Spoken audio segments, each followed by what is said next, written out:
Hello everyone, my name is Kanika Jinder. I'm an assistant professor in the Department of Management and Commerce, Mewar University, and I am teaching you international business. So let's start. So in today's lecture video, we'll be discussing about reasons for the emergence of international business, influences of international business, and what are the various stages of internationalization. So let us discuss all these topics one by one in detail. So let us first understand the various reasons for the emergence of international business. So first reason here is to achieve higher rate of profits. So as the corporates and the businesses are trying to achieve higher rate of profits, and that is why they are trying to operate outside the domestic markets globally in order to achieve higher customer ratio. Next is expanding the production capacity. So in order to earn more profits, they need to increase their production size to cater the foreign markets and had to expand their operations globally. So this is also a factor which has led to the emergence of international business. Now, third point is managerial competency. So every corporate, every business wants to operate efficiently to achieve its goals, and for that, managerial competency is required. So, through international business, the managerial competency has improved in various corporates and in businesses. Next point is political instability. Due to the political instability in domestic markets, it has emerged the reason the international business has emerged. Next point is limited home market. So all businesses are trying to achieve or explore different markets outside the home market because there is a limited scope, limited customer base in the home market. So that in order to progress, in order to improve their profits and production capacity, they are exploring markets outside the home territory on global scale. Next point is severe competition in home market.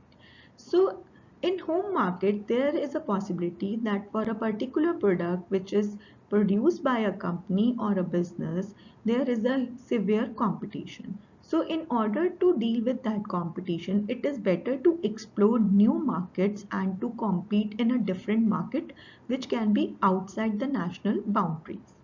Next point is availability of technology. So, due to advances of communication and technology throughout the world, there is an emergence of international business. So, these are the various reasons for the emergence of international business. So, now let us discuss the influence of international business. So, how has the international business influenced the businesses or the corporates? First point is market expansion. So due to international business, there is an access to large customer base and also there is a diversification of markets for the businesses. Next is global competition. So because of international business, because of the leading trend of international business, the businesses, corporates are competing on a worldwide scale and are learning from international competitors, new technologies, new ways of dealing customers and new competencies. Next point is new technology and competition. So because of international business, advances in communication and technology has improved and also it has enabled the global operations. Next point is economic influences. So there are various economic factors which has in through by which the international business has influenced the society, the nations, and that the such economic factors include that is the exchange rates, inflation rate, interest rates, and also the terms of international trade. Next is cultural and social influences. So international business has also influenced the cultural and social factors. Cultural differences and how to deal with different cultures, languages, customs, traditions, be understanding of different consumer behavior in different societies, in different cultures, in different market is also there. Also international dealing towards international consumer preferences, adapting new product and marketing strategies for the global consumers has also influenced. Next is political and legal influences. So through political and legal factors such as government regulations, trade policies, trade taxes, quotas, tariffs, and also like compliances with local laws, political stability. These are various factors through which political and legal environment has influenced by international business. There are also some environmental influences of international business such as sustainability, promoting sustainability features, factors, sustainable processes, and also raising standards of environment protection and corporate social responsibility. Also, there is an increase in ethical considerations of working and also considering giving importance to environment. So now let us discuss the various stages of internationalization. So in this slide, I have mentioned the various stages of internationalization which we will be discussing one by one in detail. So the first stage is domestic company. The second stage is international company. Third stage is multinational company. Fourth stage is global company. And the fifth and the last stage is transnational company. So let us now discuss all these stages in detail. So the first stage is domestic company. So in domestic company, basically the market potential is limited to the home company only. Production and market facilities are located in home country only, and the surplus may or may not be exported, and there are no overt efforts to develop foreign markets or to explore foreign markets. It may add new product lines, serve new local markets, but the whole planning is limited to national markets only in domestic company. So here I have mentioned few features of domestic company. So the first feature is their focus remains with domestic market only. They are focusing on domestic national markets only, and they are operating in national market only. Also, their production facilities are based in home country only because they don't want to expand their business globally. So, because they also avoid taking risk in going global, they are not in that condition that they can risk of going global. They can only base their operations in home country. Also, their top management may have less global expertise, and that can be a main reason because of which they are not trying to explore global markets. So the second stage is the international company. So some companies are ambitious and efficient, and they try to work globally or outside their domestic borders.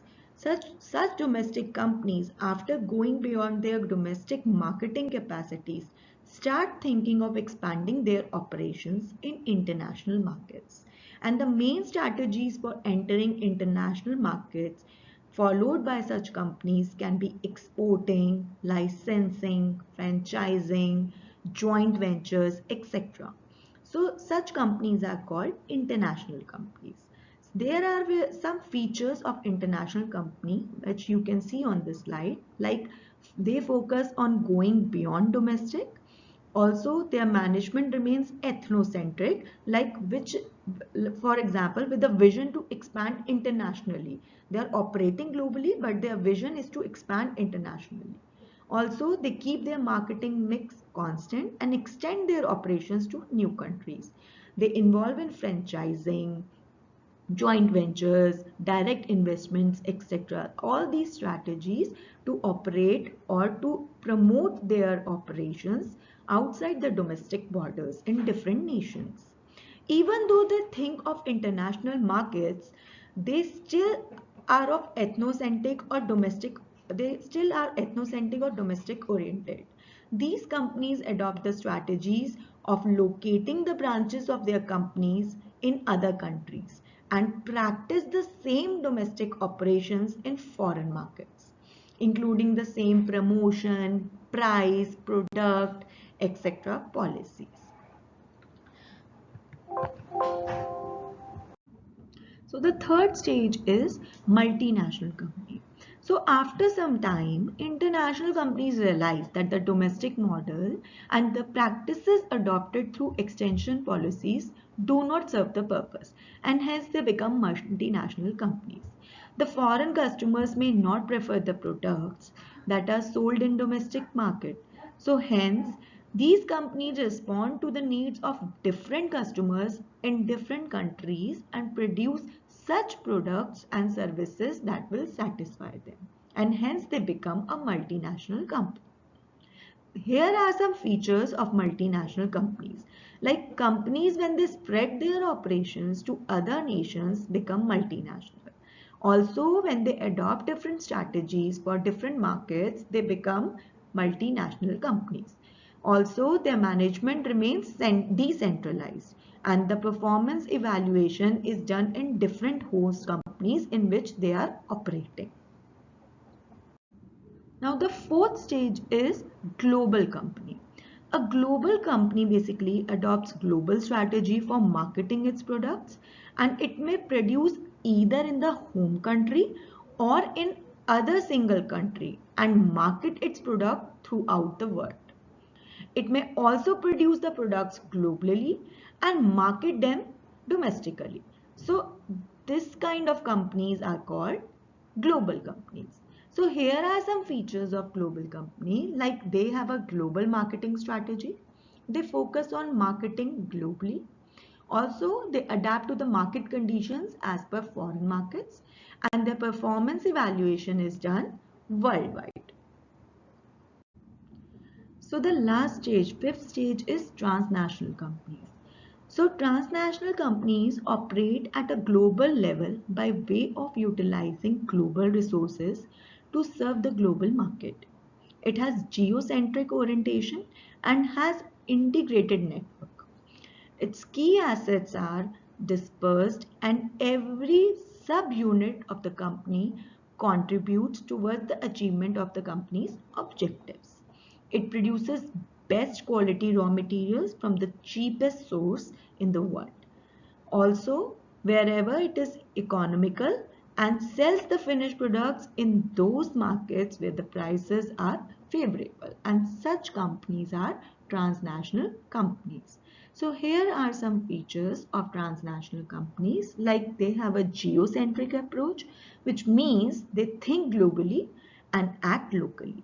Also, they collect information worldwide and scan it for use beyond geographical boundaries. The management, research and development is also shared worldwide. So these are the 5 stages of internationalization. So that's all for today. I hope you have understood the concept, and in case you have any query or any doubt or you are not able to understand anything, you can leave a query or message to me so that we can discuss it in the live session. Thank you so much everyone. Have a nice day.